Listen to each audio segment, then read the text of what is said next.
नमस्कार दोस्तों, welcome back to my channel high classes. दोस्तों आज हम बात करने वाले हैं बायोलॉजी का बहुत ही most important topic spermatozoa and semen के बारे में हम लोग जानेंगे। ठीक है, जैसे यहाँ पे लिखा हुआ है द स्पर्मेटोजोआ, ठीक है, are minute gametes produced by the testis in male. ठीक है, तो स्पर्मेटोजोआ क्या होता है? ये बहुत ही छोटा, ठीक है, गैमेट्स होता है जो कि मेल के जो टेस्टिस होता है उसमें प्रोड्यूस होता है। ठीक है, आगे देखिएगा, दे आर इमोटाइल, याद रखिएगा बहुत इंपॉर्टेंट है, दे आर इमोटाइल, ये मूव नहीं करता। ठीक है, व्हेन स्टोर इन द एपिडेडिमिस, ठीक है, but get activated and motile by the secretion from the accessory reproductive glands in males. ठीक है, याद रखिएगा बहुत ही मोस्ट इंपॉर्टेंट है, आपके एग्जाम के लिए भी आता है। ठीक है, नीट मेडिकल में। ठीक है, दे आर इमोटाइल, कौन? स्पर्मेटोजोआ जो होता है ना, इमोटाइल होता है। कब?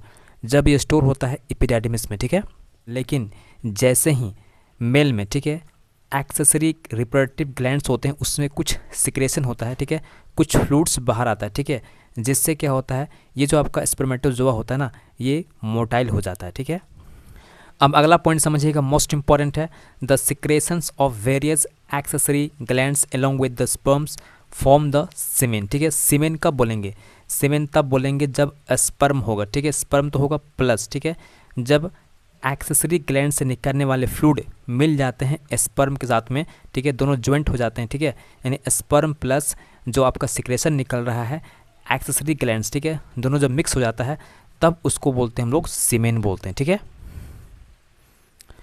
आप यहाँ पर देख सकते हो ये स्ट्रक्चर बनाया गया है स्पर्म सेल का, स्पर्मेटोजोआ का। ठीक है, इसका 3 पार्ट होता है। ठीक है, हेड हो गया, नेक हो गया और टेल पार्ट होता है। ठीक है, अब यहाँ देखोगे हेड पार्ट में एक्रोजोम होता है, बहुत ही मोस्ट इंपॉर्टेंट है एक्रोजोम। ठीक है, उसके बाद आप देखोगे इसी हेड में ही क्या है, आपका न्यूक्लियस है। ठीक है, और नेक में आप देखोगे माइटोकॉन्ड्रिया है। ठीक है, और आपका टेल पार्ट में देखोगे एक्सियल फिलामेंट यहाँ पर है। ठीक है, और आपका एंड पीस यहाँ पर है। ठीक है,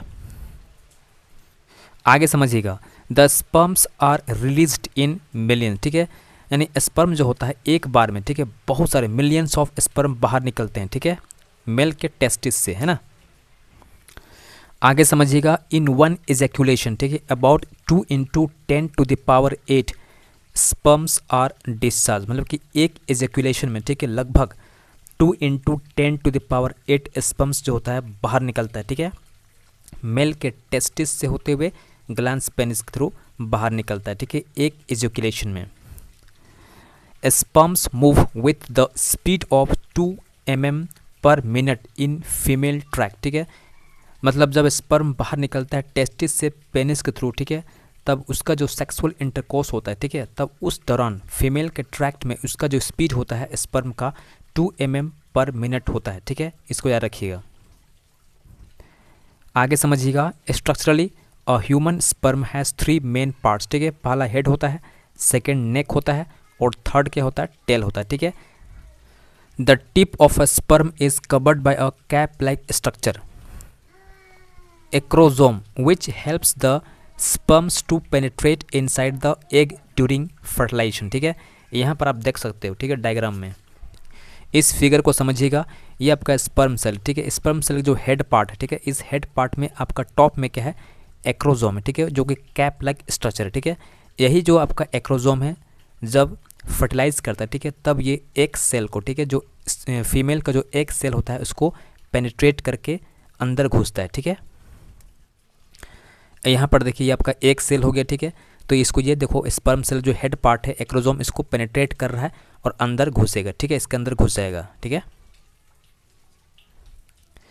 एक्रोजोम, ठीक है, ऑल्सो रिलीज 1 एंजाइम, याद रखिएगा, एक्रोजोम एक एंजाइम रिलीज करता है, छोड़ता है। ठीक है, जिसको बोलते हैं हाइलुरोनिडेज। अब एक्रोजोम ऑल्सो रिलीज 1 एंजाइम। ठीक है, एक्रोजोम एक एंजाइम बाहर निकलता है। ठीक है, जिसको बोलते हैं हाइलुरोनिडेज। ठीक है,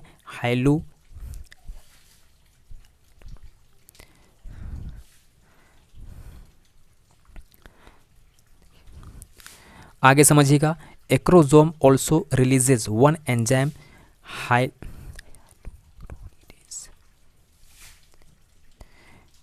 आगे समझिएगा, एक्रोजोम ऑल्सो रिलीजेज 1 एंजाइम जिसको बोलते हैं हम लोग हाइलुरोनिडेज। ठीक है, याद रखिएगा, हाइलुरोनिडेज। ठीक है, एक एंजाइम बाहर निकलता है which enables entry of sperm in egg cell, ठीक है, by dissolving the walls of the egg, ठीक है।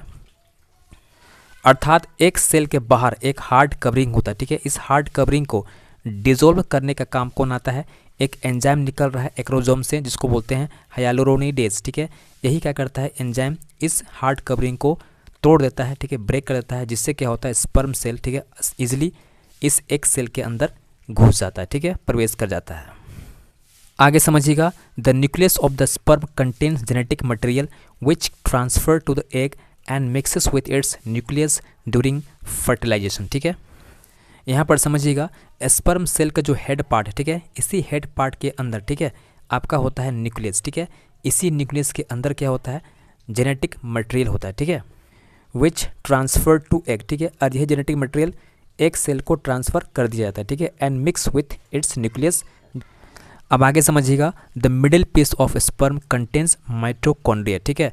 मिडिल पीस में क्या होता है, स्पर्म का माइटोकॉन्ड्रिया होता है, ठीक है, which provide energy for sperm activation and sperm movement, ठीक है। यहाँ पर देखिए, जो आपका नेक पार्ट है, ठीक है, जो कि इसको मिडिल पार्ट बोलते हैं, ठीक है, स्पर्म सेल का जो नेक पार्ट है, जिसको हम मिडिल पार्ट बोलते हैं, ठीक है, इसमें आप देखोगे ये माइटोकॉन्ड्रिया होता है, ठीक है। ये जो माइटोकॉन्ड्रिया है एनर्जी बूस्टर होता है, ठीक है। इसी के द्वारा क्या होता है, स्पर्म सेल मूव करता है, ठीक है, और एक्टिव होता है, ठीक है।